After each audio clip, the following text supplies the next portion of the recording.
Hello, this is Martin from my Tutor business. In this video, I'm going to talk about how to create tutoring business cards. As I'm sure you're aware, business cards can be a very effective way of promoting your business. You can think about all the potential students you can give the cards out to, and also maybe some people you give cards to can themselves pass them on to people they might think might want lessons with you. First thing we're going to talk about is designing your card.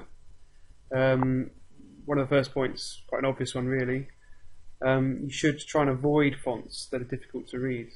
You want something which is not too small, not too big, nice and clear. Usually one of the more common fonts is probably the best ones to go for, nothing too obscure. It makes sense to add your email address and phone number.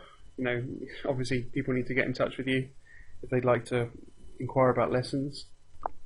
Create a logo. This is optional really, but it's quite a great way to brand your business if you have some logo on your card and on your website as well, for that matter.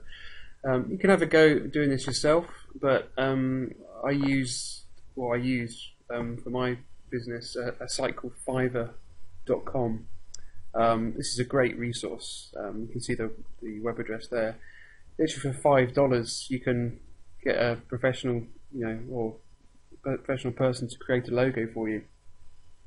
They can do other things as well. I'm sure you can find people to design flyers, other things like this.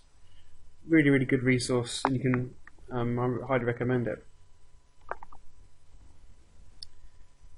This is an optional step, adding your address. I personally don't do this, but some people do. It depends on your business really.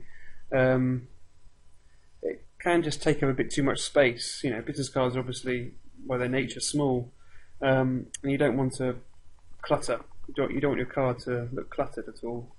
So it's up to you if you want to add your address. Adding website, this is probably more useful. Make sure that's clear on there so people can click to your website and learn more about you and your business. Yes, links to social media is also quite useful. Just don't have too many. If you've got a Facebook page, great, or a YouTube channel, that's fine. But I don't think you need everything. You don't need your Facebook, say LinkedIn, Twitter, YouTube. Don't have too much. Just have your main one or two on there. Now, once the card's obviously designed, the real work starts. You need to market using these cards. You need to use them in such a way that you can get more students. So first thing, leave them in public places.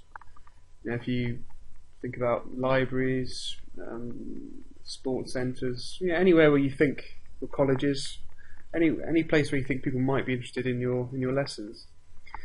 Give them to friends and people you meet on a daily basis. You don't feel you have to hard sell your business. Just mention it in passing. There is actually a method I use, which you can see on my website, for using business cards effectively when you meet people. If you click the link below, you can find some more information about that. One great thing with business cards, one great tip I've got for you, is to put some sort of special offer on the back of the card. This could be a free first lesson, or a discount, or like a 10% discount or something if you book, say, 5 lessons, some sort of offer, just to entice people to get in touch with you and having lessons with you. Another great tip is if you can design a card which can sort of stand up on its own. This can be a great sort of advantage over other people, because business cards, obviously you place them flat on a table, they can be missed. If you can sort of fold them in half and sort of stand them up, they can almost look like a very, very small little flyer, and then a bit more noticeable. They stand out. When I tried this, and I think I got much better response from people.